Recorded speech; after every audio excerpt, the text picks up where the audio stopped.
So I am honored to bring two leaders to the stage who's had inspiring careers in public service, and they're continuing through their support of this Public Policy Institute of MGM Resorts here at UNLV.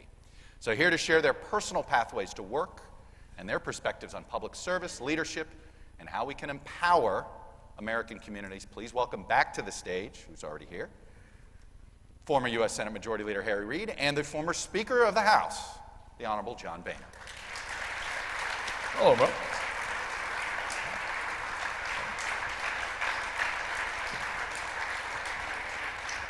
I think what I was trying to politely say is none of you are afraid of a curse word every now and then, which is probably a way sometimes you can actually get stuff, it's about the only way you can get stuff done in Washington. Senator Reid, let me start with you on this, which is, I thought 30 years ago it seemed like we were on this trend on education to workforce, and this is for both of you, that we were going to make it mandatory 13th and 14th grade, basically mandatory community college through 2 years, all of this stuff. And something stopped us over the last 25 years. What happened? I think the thing we're still as a country trying to get around, get over, is the invasion of Iraq, the worst foreign policy decision made in the history of our country. It destabilized the whole Middle East. We're still feeling the reverberations from that, notwithstanding the fact that hundreds of thousands of people are dead now as a result of that, and millions of people are displaced. And I think it's been a very, very difficult thing for us to get back to our game when we have this problem that has been facing us. You feel like too much overseas excursion have taken our eye off the ball domestically? No, I believe that our great country has to be involved in what's going on around the rest of the world. I am saying the invasion of Iraq was the worst foreign policy decision in the history of the country, and we're still feeling this. More than $1 trillion of borrowed money spent on that war, that situation, and it is taken away from our game. And I think it is. I recognize that John Boehner has done a tremendous amount for education. One of the most important pieces of legislation this country has ever seen was John Boehner and Ted Kennedy, Leave No Child Behind. So it's not as if we don't know how to do it, it's just we haven't had the ability to have the resource to do more good things regarding education. Speaker Boehner, what would you say of why? Because I really thought we were motoring down that road where basically everybody was realizing we were going to get to 13th and 4th, whatever that meant. No, we thought we were motoring in that direction. And then we looked up and realized that we weren't starting early enough with kids. Pre-K wasn't as widespread as it needed to be, and it still isn't. Then we began to realize that our elementary schools weren't really getting the job done. And so it kind of got stopped in its tracks because we weren't ready for it. You know, what's one of the biggest costs that UNLV and other universities? Remedial education for their incoming students. Right. It just drives up the cost of education, and frankly, it should not be necessary. So I think what's happened over the last, I'll say 15, 20 years, is another look. How do we make sure that every child has a chance at a decent education? I don't know that we have the answers to that yet because the schools are a component. But home is a component, and the communities that the kids grow up in are components. And we as a society, I think, owe every kid a chance at a decent education. But it's going to take all three of those components to make it happen. If you're poor, you live in a rotten neighborhood, there are probably not books at home, there are probably not educational activities at home, and in many cases, not much in the community. That's why I think girls' clubs, boys' clubs, Friars Club, YMCAs, things in low-income communities, those type of activities are absolutely essential if we're going to do a better job of educating the next generation. Chuck, one of the things that I think we should all realize is we have all these great ideas for improving education, But the one component we don't talk about often are teachers. And what are we seeing going on around America today? We've seen in West Virginia, we've seen in Kentucky, and a number of other states where the teachers have said, we've had enough of how we're being treated, and we're going to change it. And they've done that by bringing the education system to the legislators and said, you either help us or you're not going to have teachers to teach. And I think we need to involve teachers more. If we haven't gotten the message by what has happened around the country with teachers taking over state capitals, I think that we should understand. Let's start involving teachers in what we want to do to improve education. All right, I want to pivot to another aspect of what I think government has to do if the private sector is going to be able to do what I think a lot of people are demanding the private sector to do when it comes to workforce training and things like this. And that is, we do have to change whether it's our employment laws or how health, I mean, one could argue, I talked to one senator about this who said the systemic changes that need to be made with sort of how, for instance, how we treat full-time work, whether it's how we tax it or whatever, it so fundamentally has to change in order to respond to the demands of the modern workforce. Portability, whether it's portability in healthcare, portability in retirement, and all of those things. And this senator said to me, Senator Reid, he did not think that the current state of politics provided an atmosphere where that kind of complicated fixes could be done. What do you say to that? I think that we've had a lot of problems in our country in years past. The Great Depression, some of the really landmark legislation in the history of our country came about during that period of trial and turmoil. Social Security, wasn't long after that, we had another big problems going on in the country. The aged could not get health care. That's where Medicare came into being. So I think that it's an excuse. We know there's a lot of problems in Washington. We can all talk today about why we have problems there, but I do not accept the fact that things are too much in turmoil that we can't get things done. I don't mean this in any way to pat John Boehner on the back or pat myself on the back, but some of the things we got done when we were running the Congress, people said it couldn't be done, but we did some really good things, and I think that we have to stop making excuses and just dig into the problems. All right, but let me ask you a practical thing before I get the speaker to respond. There's many Democrats that don't want to work with Donald Trump under any circumstance. How would you handle that as a leader? Well, we have many Republicans who don't want to either, but they're just being a little more quiet about it. But how do you cajole, because look, a big infrastructure investment is really necessary. I mean, the entire private sector is screaming for it, right, Speaker Boehner? Screaming for it. And that's a deal that could get done if everybody wanted to get it done.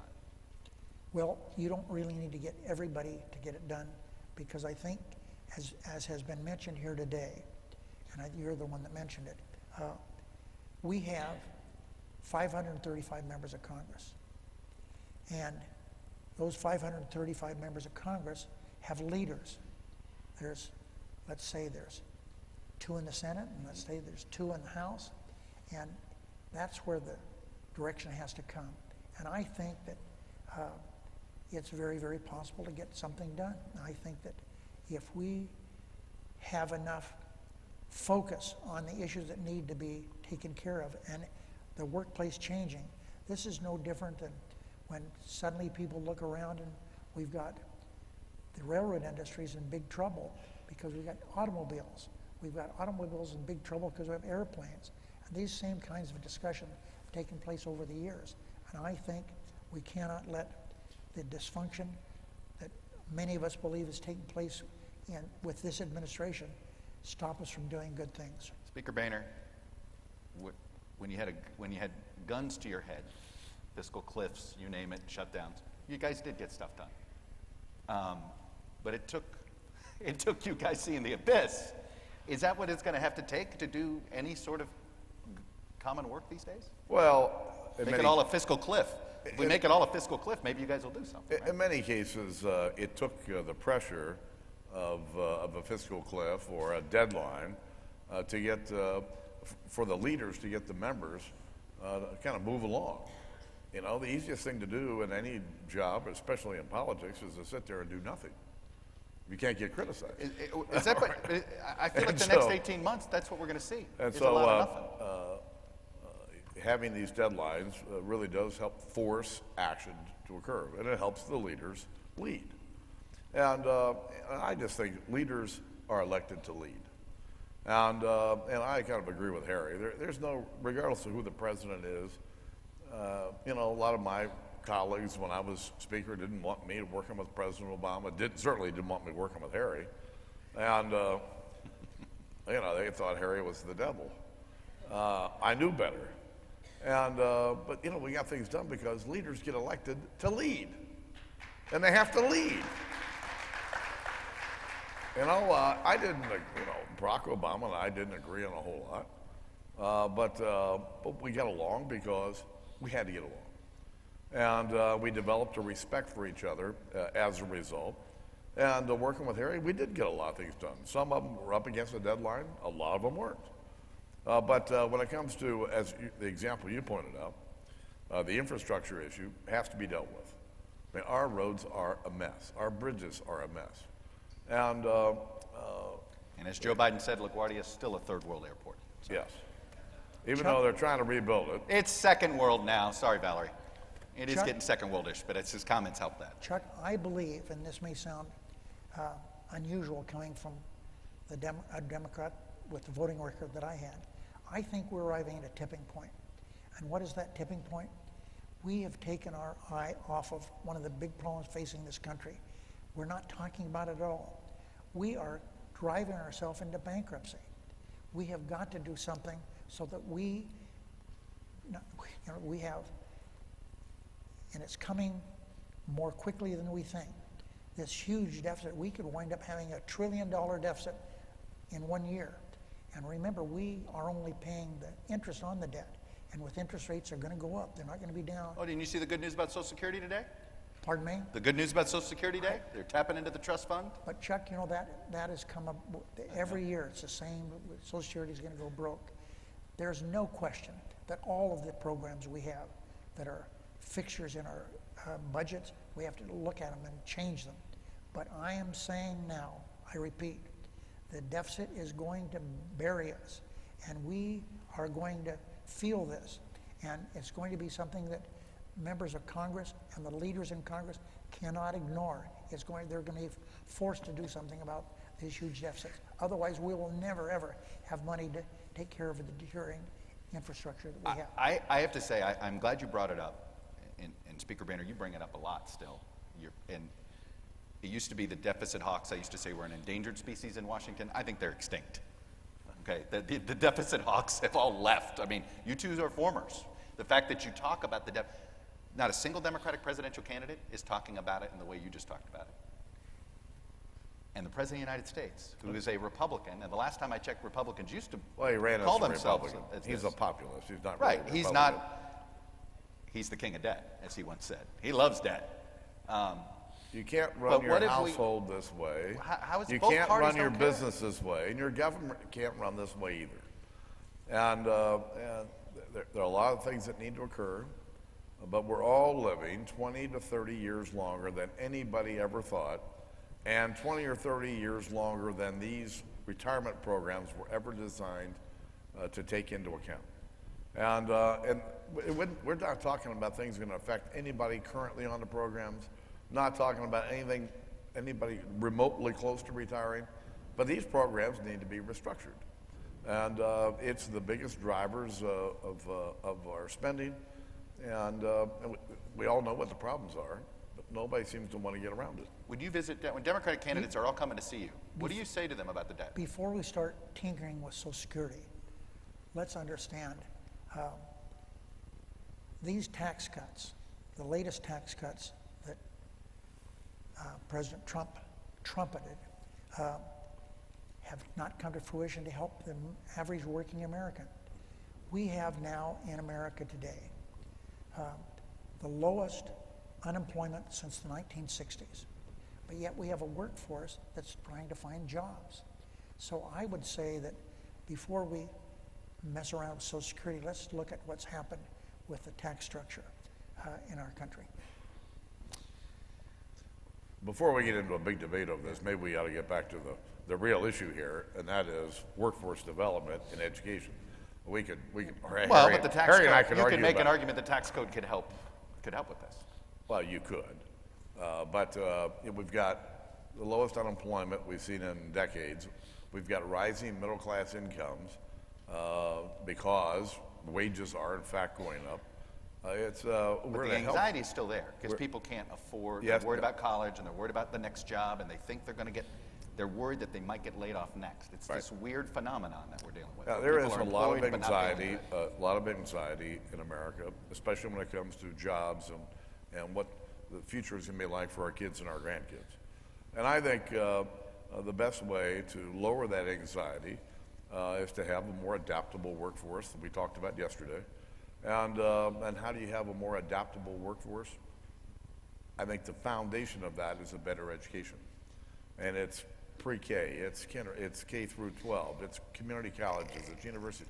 I think we've got to ensure that we give a solid education to more of our kids. I'm going to say something that's probably going to be sacrilege to many in this room. But are we addicted to is it almost like a fetish of ours that we think education's local control, to the point of we've actually local controlled ourselves out of a competitive workforce? One of the things, and it's a perfect question, it's not sacrilege. The situation is this, and we have many of the leading educators in Nevada are here today.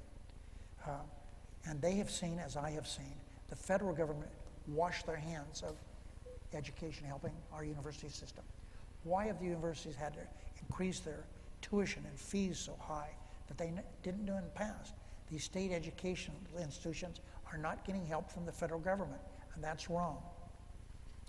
What do you say to this? Is there too much? I mean, we're so sometimes afraid from a local perspective of any outside assistance on education to the point of where I think we're setting ourselves back. It was the whole point of No Child Left Behind was to bring more accountability to what was happening in our schools. They're conservatives that just stay still angry with you over it, aren't they? Some, oh yes. There are some states that have very high standards. There are states that have very low standards. And frankly, they're doing their kids a great disservice by having low standards. And out of this process, we embarrassed most of the states into raising their standards for what they should expect from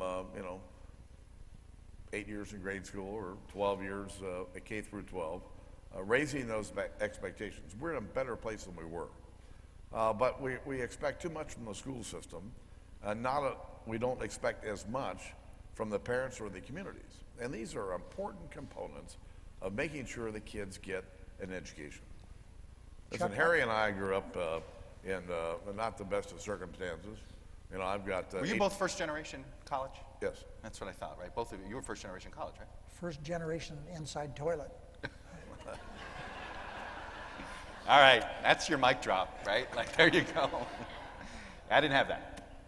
But you know, I got 11 brothers and sisters. My dad owned a bar. We grew up in a little house with one bathroom. But you had a bathroom. He's just going to lord that over you. Well, except you that rich kid, you. When you have 14 people in the same house with one bathroom, you really didn't have a bathroom sometimes. How many sisters did you have? 3 sisters. Yeah, so you didn't have. So I'm busy writing a book. I have to tell you the story. I was talking to this author that's helping me write this book, and I realized, oh my goodness, I don't ever remember growing up at home where I dried off with a dry towel. Not one time. The only question was, how damp was it? Right? And who was the last one? Well, I don't know. It just about how wet. But John, we solved that problem. We just didn't take baths. Do you have hose at least or something? I mean, you know. We had a party line. All right. I'm going to ask you one question about the mess in Washington, but I want to ask it to you because you both had to navigate decisions like this. It's less about whether you think it should happen or not. You had to do Benghazi hearings that maybe you didn't want to do, but your base wanted you to do them. politically, and they happened, and you navigate that. How does that experience that you dealt with the pressure you got, and you held them off for a long time until you finally said, I can't. It feels like that's what Nancy Pelosi is going through. Does that look like a familiar picture to you? Yeah, somewhat. You know, what happened with Benghazi is that up until the committees of jurisdiction were doing their job, right, until they weren't. And frankly, when the committees just really wouldn't do what they were supposed to do, I really got forced into creating a Benghazi committee and tried to set it up in a way with responsible members to really just get to the bottom of what the facts were. And so I think Speaker Pelosi is going to be dealing with the same issue. But the first line of she's going to go down and say, well, I went down. Mm-hmm. Let the committees of jurisdiction do their job, push them to do their job. Some will, some won't. And which will dictate what she has to do in the future. You were in the leadership when we went through the last impeachment. If you were leader right now, whether it's in the Senate or you're in Pelosi's shoes right now, you've got to make a political decision because you also want to get stuff done. If an impeachment proceeding opens up, does that stop the clock on legislation completely? I did sit front row seat in the impeachment of President Clinton. And if you look at what happened following the impeachment of President Clinton, his popularity rose dramatically. Didn't hurt him, and helped him. So, but Democrats didn't win the White House in 2000. And some Republicans this week have quietly said to me, they think impeachment actually is the reason that happened. Well, I wish it were that simple. I don't think it is. But I believe that the leaders in the House, led by the tremendously good leader, Speaker Pelosi, I think that impeachment is a difficult decision. Some say Mueller's report was an invitation for impeachment, but we have just a short time until the next election. And if impeachment proceedings go forward, and they might go forward, I think this country will be spending an inordinate amount of time on impeachment and nothing else. And I don't think we can afford that. Even without impeachment, should we expect much out of Congress? No. No. No, Chuck. Is there a myth, by the way? Is Chuck, there a myth? Is there this idea of divided government? You don't get stuff done in divided government. Chuck, members reflect the views of their constituents. Yeah. And America is divided like this. And it's getting worse rather than better. And frankly, the members listen to the loudest voices in their district. So Democrats hear the left of the left, Republicans hear the right of the right. And they're holding members of Congress hostage to their loud views, preventing people from working together to get anything done. So we're not going to, not much is going to happen legislatively. Until voters punish elected officials for acting that way, right? I mean, that's basically until the voters punish the behavior? I don't think so. I think that voters watch what people do, and I think that people should run on their records and not hide from who they are. And that's one reason my elections are always so close, because I just want to get one more than 50% and to not try to please everybody. Well, we had an interesting conversation with somebody last night who said there was something about that you learn a lot about somebody when they're in leadership. Do they know how to use power? And one thing both of you guys did is you understood how to use power, and power in a way that, in your own views, you were hoping you were advancing the American story. So in that sense, thank you both for your service. And how about a round of applause for these guys? They didn't. They have not. When was they have not told each other off in what? 6 years? Oh, we had one little spat. We got over it real quickly. Well, anyway, this was Senator Reid. Thank you for having me here, and thanks for this. This is a tremendous. This has already been a tremendous morning. Thank you. Thank you, guys.